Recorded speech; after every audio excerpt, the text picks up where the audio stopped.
Look, I'm going to be completely honest with you. When I signed up to be a maintenance worker on mining station Delta 7, nobody mentioned anything about aliens bleeding all over my freshly mopped floor.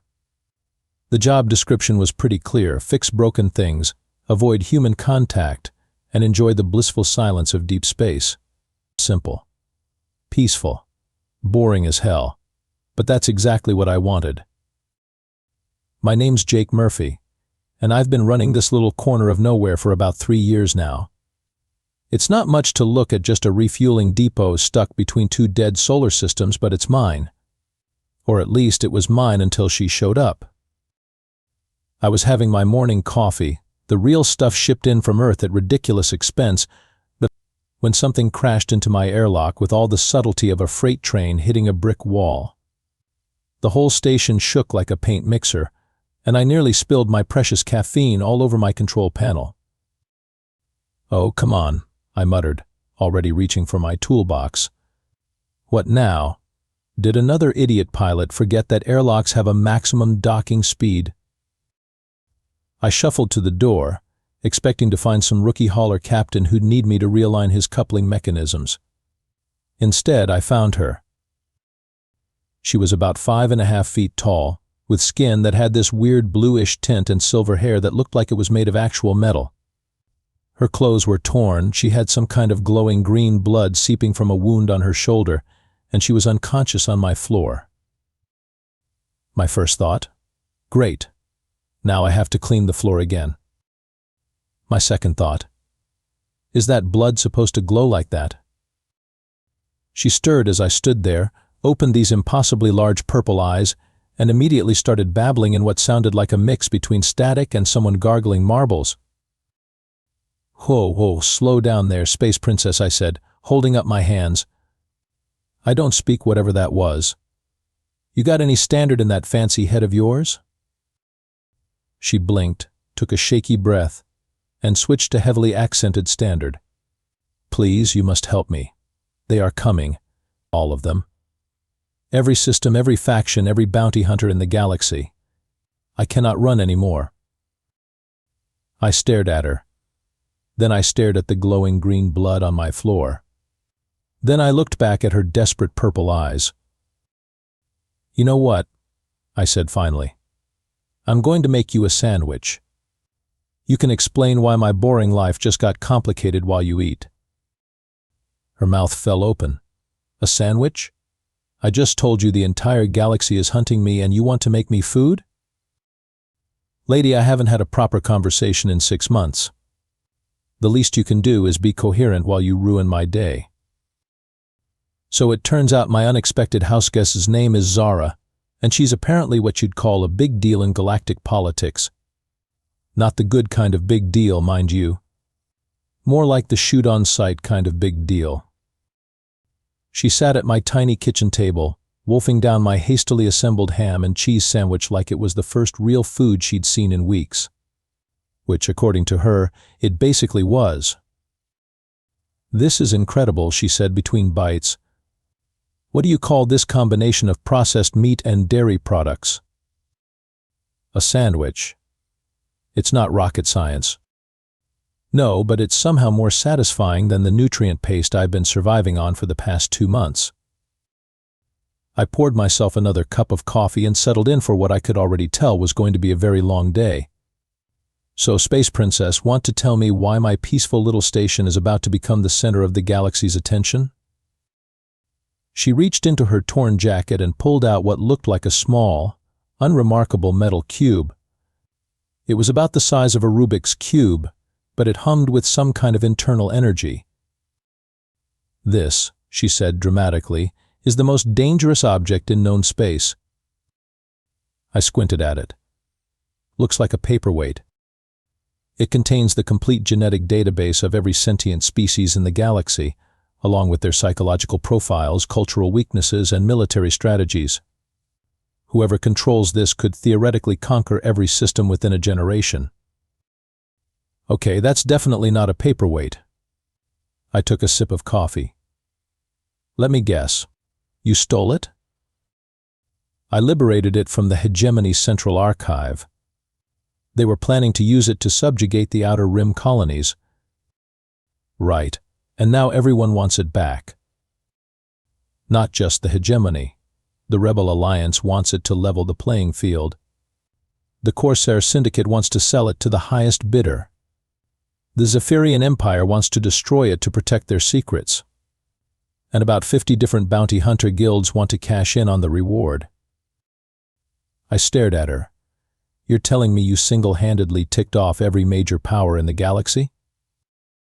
I prefer to think of it as creating opportunities for diplomatic discussion. Lady, that's not diplomacy. That's stupidity with delusions of grandeur. That's when my proximity alarm started going off. All of them. At once. I glanced at my sensor display and felt my eye start twitching. Well, this is just fantastic. I haven't had a vacation in 3 years, and now I've got 12 ships on approach vector. Make that 15. No, wait, 18. Zara went pale, which was quite a feat considering she was already blue. They found me. Of course they found you. You're sitting in the middle of nowhere with the galaxy's most wanted MacGuffin, eating a sandwich like you're on a picnic. What do we do? I stood up, cracked my knuckles, and headed for my toolbox. We? There's no we here, Princess. But I'll tell you what I'm going to do. I'm going to fix this problem the same way I fix everything else around here. How's that? With duct tape, creative cursing, and a complete disregard for manufacturer warranties. You know what's funny about advanced alien civilizations? They're all so focused on being sophisticated that they forget the simple stuff. Take my current situation, for example. I've got a station full of the galaxy's most advanced tracking equipment, energy shields, and weapons systems all trying to lock onto little old me. Their solution? Overwhelm me with superior firepower and technology. My solution? Turn off the main power and run everything on backup batteries.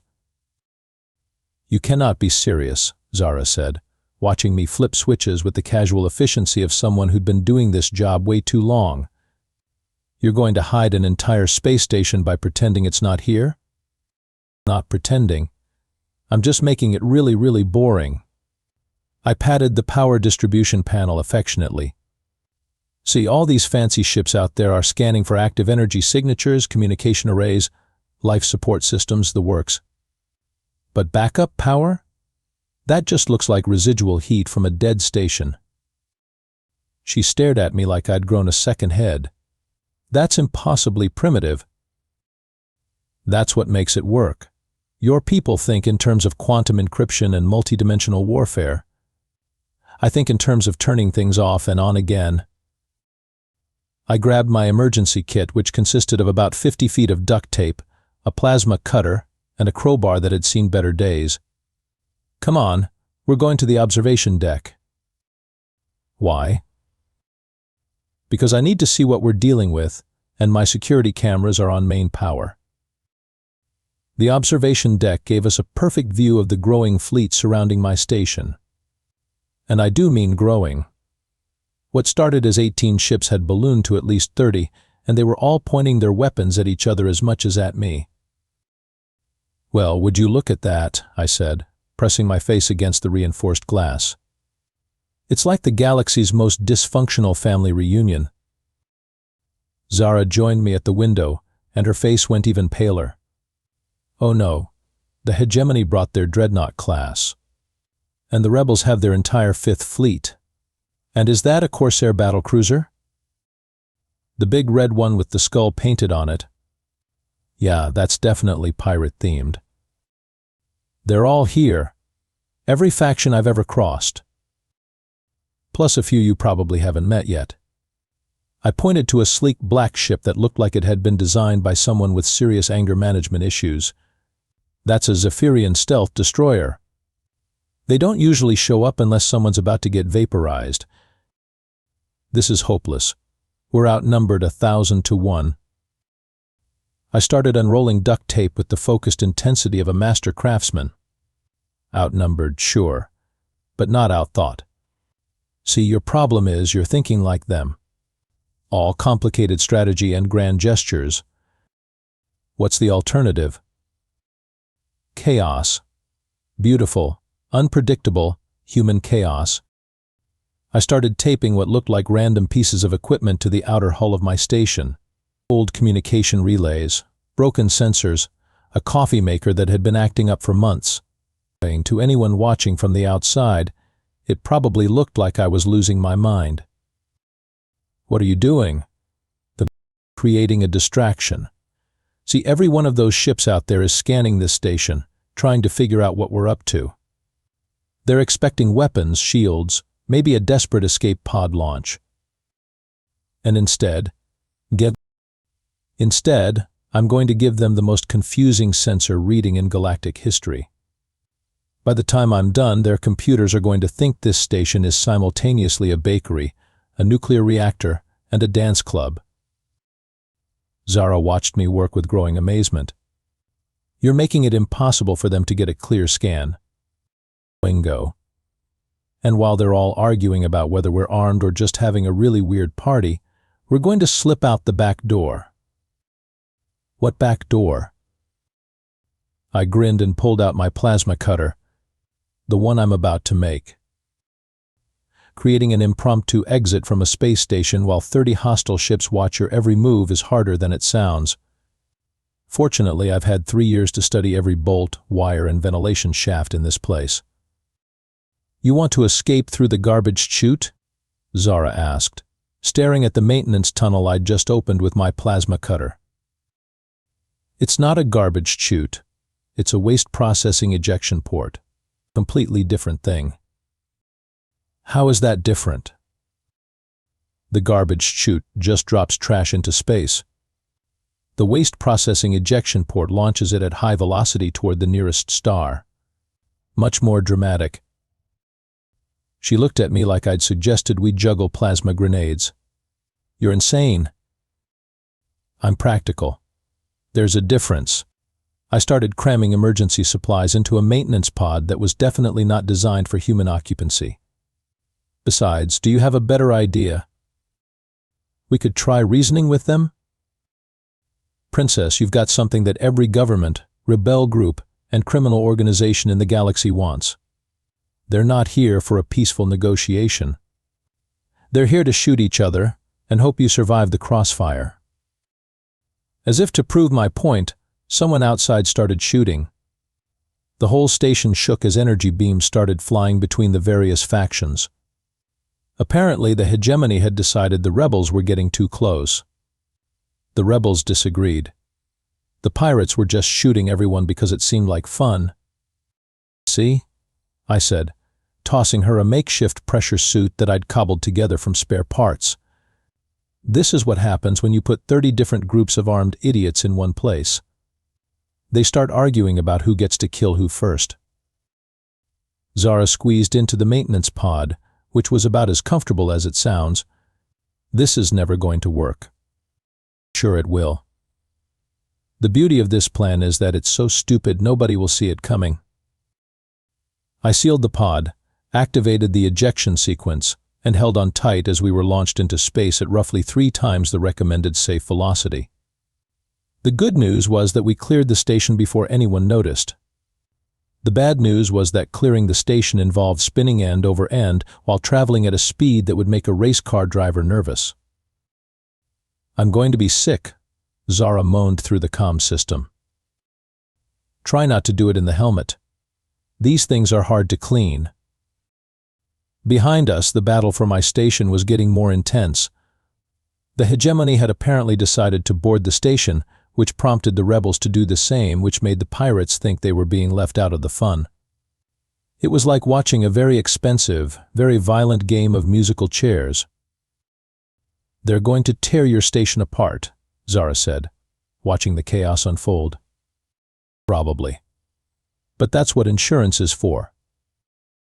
You have insurance that covers intergalactic warfare? I have insurance that covers acts of stupidity beyond the control of the policyholder. It's surprisingly comprehensive. We drifted away from the battle, powered down to avoid detection, and watched as 30 ships tried to occupy the same space at the same time. It was like a master class in how not to conduct a military operation. "You know what the funny thing is?" I said, adjusting our trajectory with tiny thruster bursts. "They're all fighting over something that's probably useless anyway." "What do you mean?" "Well, you said that cube contains the genetic and psychological profiles of every sentient species in the galaxy, right?" "Right. So basically, it's a really, really big spreadsheet." She stared at me. "It's the most comprehensive database of military intelligence ever compiled.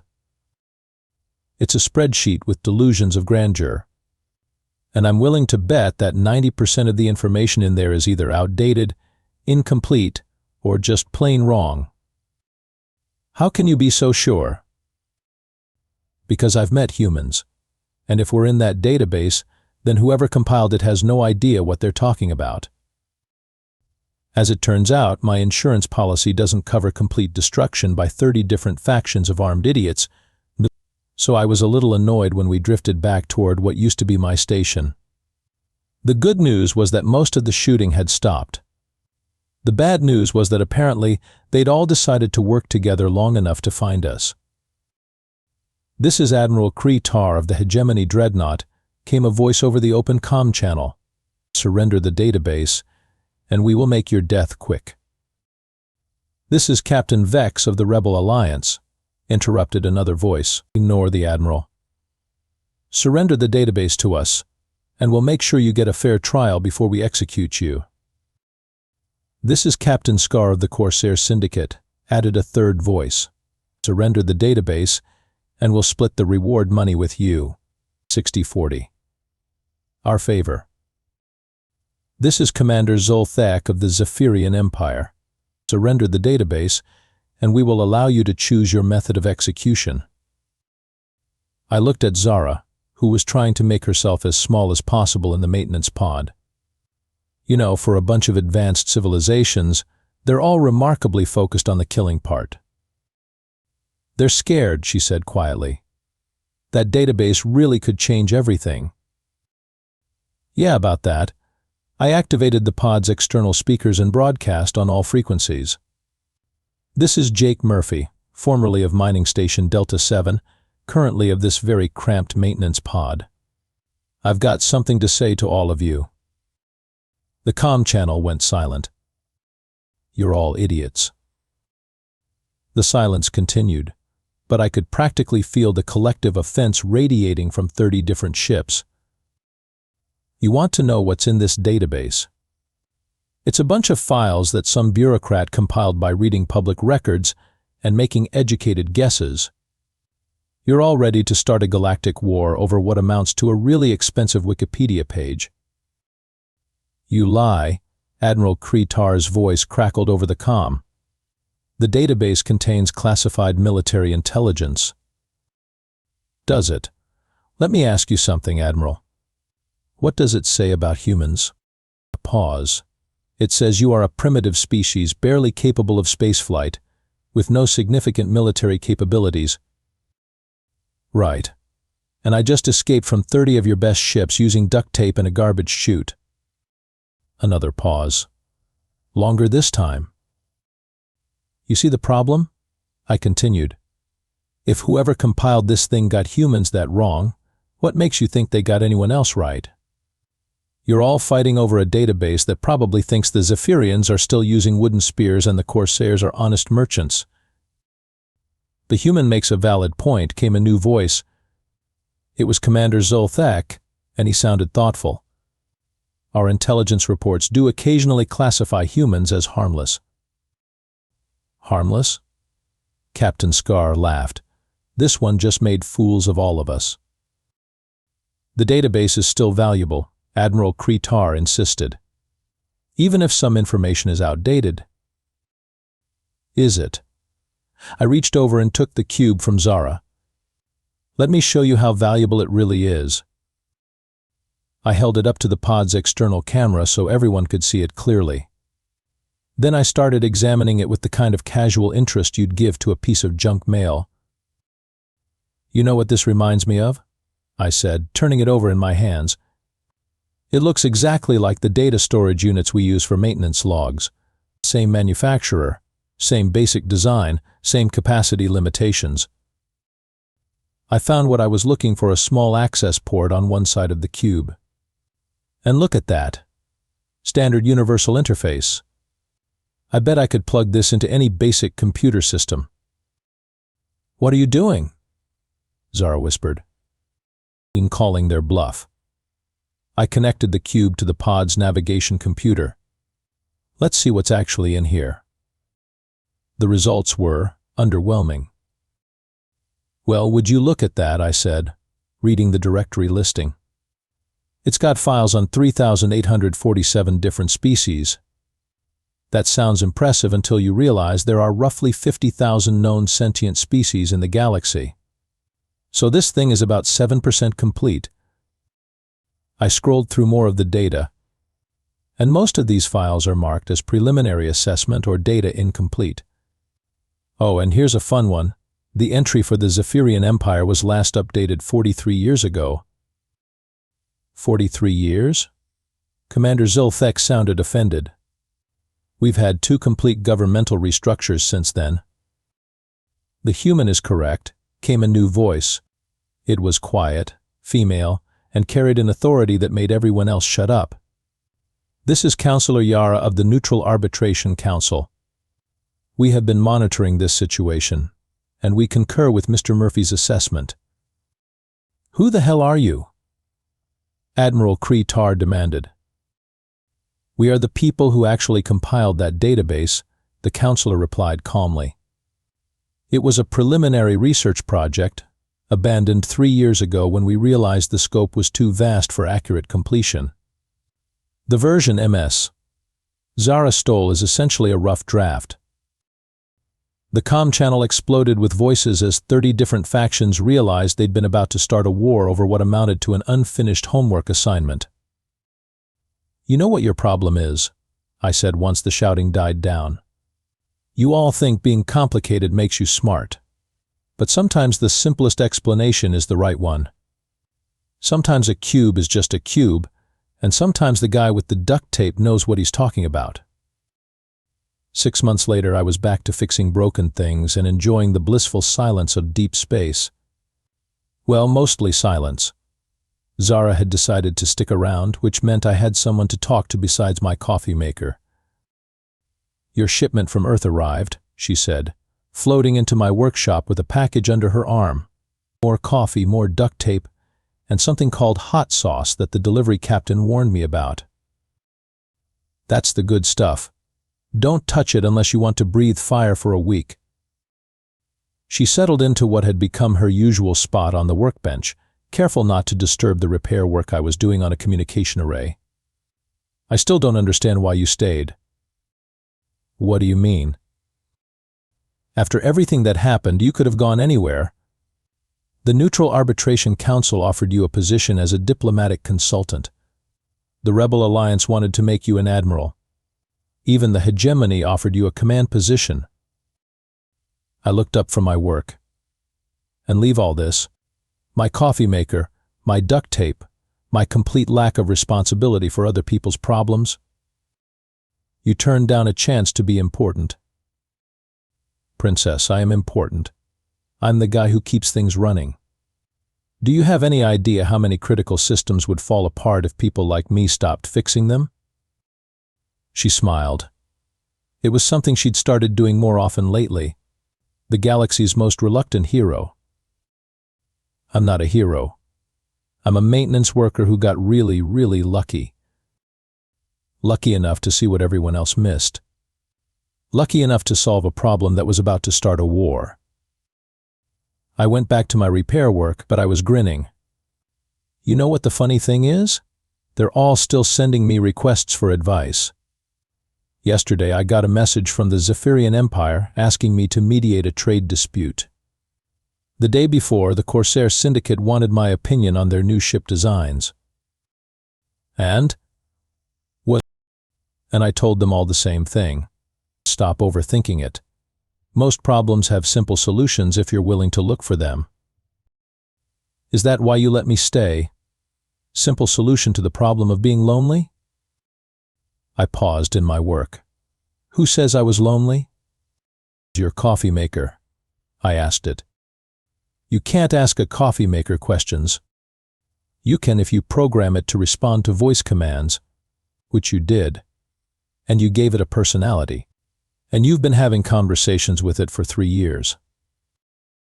I stared at her. You programmed my coffee maker to spy on me? I improved your coffee maker.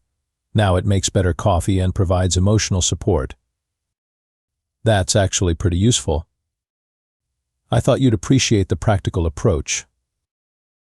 I went back to my repair work, but I was still smiling.